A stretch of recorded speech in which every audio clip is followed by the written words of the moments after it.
विचार करके देखें, कुछ घर में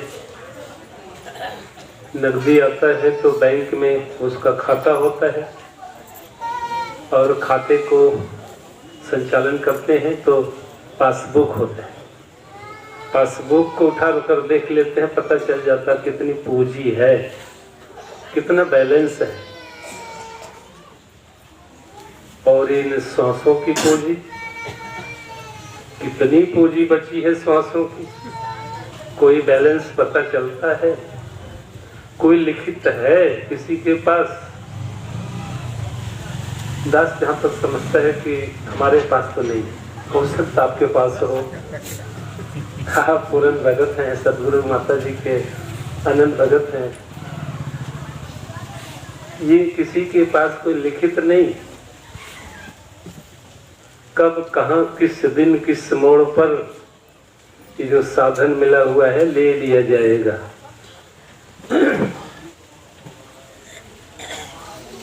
अब ग्रंथ की जो बात आप बता रहे थे,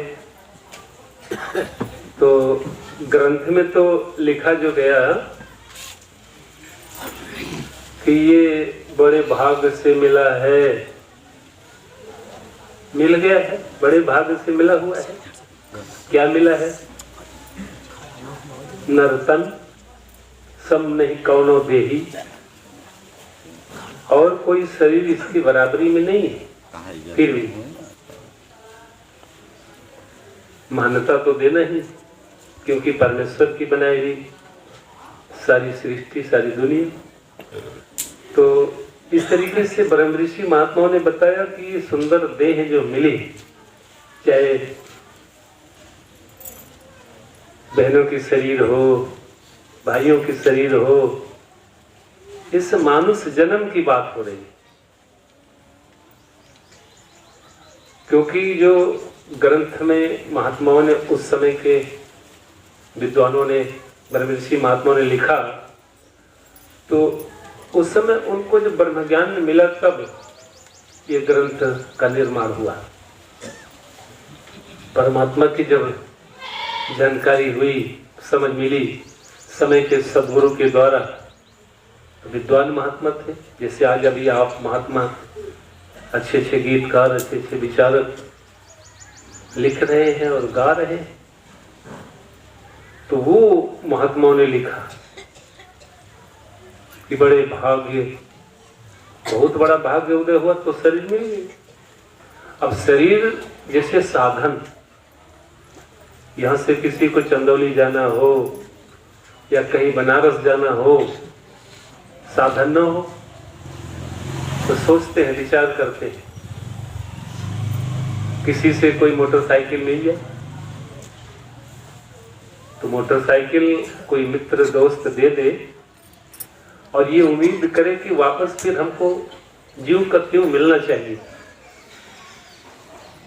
मित्र है, उसकी मोटरसाइकिल लेकर गए, अब बीच में लड़ा दिया, नुकसान करके ले आए और उस मित्र के दरवाजे पर खड़ी कर दिया। जहां जाना था वहां पहुंच नहीं पाए, जिस काम के लिए जाना था वो काम भी नहीं कर पाए, बीच में लड़ा दिया। गाड़ी का कुछ पार्ट बिगड़ गया, टूट गया। अब दोबारा वो जो मित्र है शायद दे, एक बार दिया तो इसको बिगाड़ करके, तोड़ करके ले आए, अब दोबारा पता नहीं देगा कि नहीं देगा। तो वहां महापुरुषों ने कहा ना कि ये साधन मिला हुआ है, साधन धाम, मोक्ष, मोक्ष प्राप्त करने के लिए ये मिला है। और हम प्राप्त क्या कर रहे हैं? तो वही महात्माओं ने जो लिखा कि देखिए, यहाँ जन्म जब हुआ है तो मृत्यु भी तो होगा ही। इन शरीरों को जो हम देख रहे हैं, बाबा जी ने लिखा है अपने विचारों में, संपूर्ण अवतारवाणी, हृदयवाणी हमको जो दिशा निर्देश मिल रहा है कि ये जो हमारी आंखें देख रही है, क्या देख रही है? ब्रह्म, क्षत्रिय, वैश्य, शूद्र क्या है? 5 तत्व है। ब्रह्मक्षत्रिय वैश्य शूद्र क्या है? तब अब वो साधु संगत तो कोई हिंदू हो, मुसलमान हो, सिख हो, ईसाई हो, वो भले जहाँ जन्म होता है वहाँ तो रहना ही, बशर्ते जो अंदरूनी भाव है क्या है। 5 तत्व की क्या बिरादरी, क्या कौन सी जाति, तो वो जो बात ग्रंथ में महात्माओं ने लिख दिया, तो ये शरीर बिगड़ने वाली शरीर है। तो जब बाबा जी ने कहते हैं कि 5 तत्वों को 5 तत्वों में मिल जाना ही मृत्यु है। एक श्वास को जा करके न आना ही मृत्यु। जो श्वास हम ले रहे हैं, पता नहीं आखिरी श्वास हो, बाहर की श्वास बाहर, अंदर की श्वास अंदर को बंद हो जाए, किसको पता है? कोई लिखित तो है नहीं कि अभी श्वास हमारे पास कितना बचा है महाराज, कोई बात नहीं। जैसे पूंजी है घर में 1000, 2000, लाख 50,000 है, कोई फर्क नहीं पड़ता, खर्च करो खूब। इसलिए सुमरन की लड़ी और श्वास की लड़ी जोड़ करके इसका तुरंत, क्योंकि इस दतार के साथ एकमिक हो जाना ही तो इसको असल में पाना है। यदि इसमें एकमिक नहीं हुए, इससे मिलन नहीं हुआ, मिले नहीं, तो जैसे दूर से कोई कहे कि वो गांव दिखाई पड़ रहा है, वो बनारस दिखाई पड़ रहा है, वो चंदौली दिखाई पड़ रहा है, तो दूर से देख रहे हैं, कोई बात नहीं, चाहे मोबाइल से देख लें, वो दूर है बनारस, वो दूर है चंदौली, चंदौली में खड़े हैं, बनारस में खड़े हैं, ये बात है। तो परमात्मा में खड़े हैं, इस निराकार प्रभु में खड़े हैं। हमारे पूर्व संतों महात्मा ने जो बताया, क्या बताया? कहा ना कि खोजत खोजत ऐ सखी रहा कबीर हिराय, बूंद समानी समद में, इस निरंकार में ये बूंद समा गई, बूंद समानी समद में, क्यों कतहेरी जाए। तो इसके अंदरूनी भाव को हमें समझना है। जब मैं था तब हरि नहीं, अब हरि, ऐसा हमारे सदगुरु ने ब्रह्म ज्ञान दे करके। तो ये साधु संगत दास अरदास कर रहा है। आप सभी पूर्ण सदगुरु के पूर्ण भगत हैं, आपको कुछ भी बताना शेष नहीं। आपने अभी सुंदर सुंदर वचन, अनमोल वचन बहनें भी बोल रही थी, भाइयों से भी सुंदर वचन सुनने को मिले। अरदास है, जैसे अभी हमारे खेतों में गेहूं की फसल है, तो जब खेतों में गेहूं डालने का समय था, बीज बोने का समय था, तो हम लोगों ने विवेक का इस्तेमाल किया। पहले खेत की खूब जुताई करवा करके खरपतवार का नियंत्रण किया गया, और ये बोध हो गया कि अब ठीक है, अब बीज डाल सकते हैं, बढ़िया उपज होगी, बीज डाल दिया, बीज अंकुरित भी हो गया। जो ही बारिश हुई या जो ही हमने पानी दिया, खाद दिया, फिर उसमें देखिए खरपतवार हमारे उस फसल के साथ उग जाते हैं। तो किसान क्या करे, परेशान हो जाए, अरे हमारा तो फसल चौपट हो गया, अब क्या करें, इतनी जुताई, इतनी गुड़ाई निराई किए, इतना खाद पानी दिया, फिर भी अब शायद नहीं कुछ होगा। वो निराश नहीं होता। किसान बराबर जा करके फिर से खरपतवार का नियंत्रण शुरू कर देता है अपनी फसल को बचाने के लिए, और समय आने पर उसका फिर खलिहान से वो भर जाता है, खलिहान भर जाता है अनाज से। खलिहान में घर में अनाज हो जाता है काफी मात्रा में, और परिवार के लोग उसका इस्तेमाल करते हैं। ठीक इसी प्रकार से अपने जीवन रूपी खेत से, ये जीवन रूपी खेत है।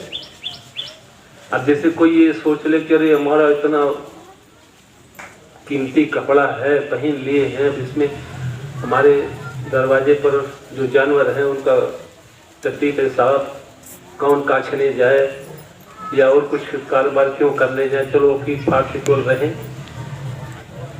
गंदी चीज लग जाएगी, कहीं आना जाना हो कुछ छींटा लग जाए, समस्या खड़ी हो जाए। तो वो इसीलिए कहते हैं कि अभी किसान जब खेतों में हल चलाते हैं तो धूल मिट्टी तो लगेगा और फिर आकर के स्नान कर लेंगे तो साफ हो जाएगा, धूल मिट्टी की सफाई हो जाएगी। ऐसे ही हमारे सदगुरु ने इसीलिए बता दिया कि नित्य प्रति सत्संग में जाकर रोज रोज प्रतिदिन सत्संग सेवा सुमरन के भी भक्ति सदा अधूरी। इन तीनों के संगम से ही भक्ति होती पूरी। ये नहीं सोच लेना कि अरे आज तो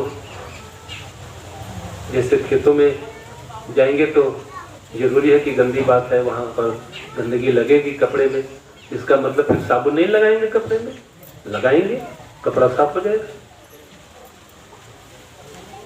तो ये मन को साफ करने की बात है यहाँ। तभी तो महात्माओं ने कहा ना कि मन ना रंगाए। अगर मन को रंगा लेते हैं तो फिर सारी समस्याओं का समाधान ही है।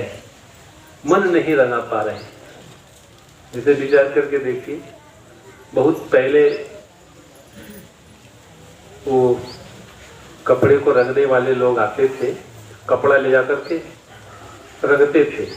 उनका रंगने का जो तौर तरीका था क्या था, वो साधु संगत जब कपड़ा ले जाते हैं तो उसको गर्म पानी में डाल देते हैं और उसका सारा गंदा निकालने के लिए कुछ केमिकल डाल देते हैं, खौला देते हैं। अब वो कपड़ा कह रहे नहीं महाराज, इस तरीके से करोगे तो हमारा तो जीवन चौपट हो जाएगा।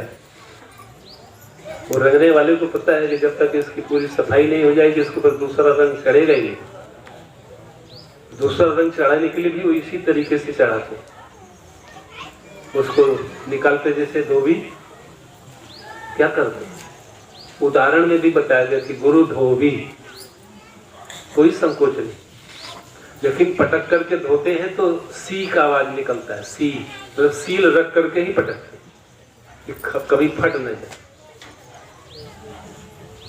तो ये जैसे विचार करने के बाद पता लगा कि वो धोबी नहीं जो कहते कि अरे ये तो बहुत गंदा कपड़ा है, इसको ले आओगे हमारे पास, फिर काहे का धोबी।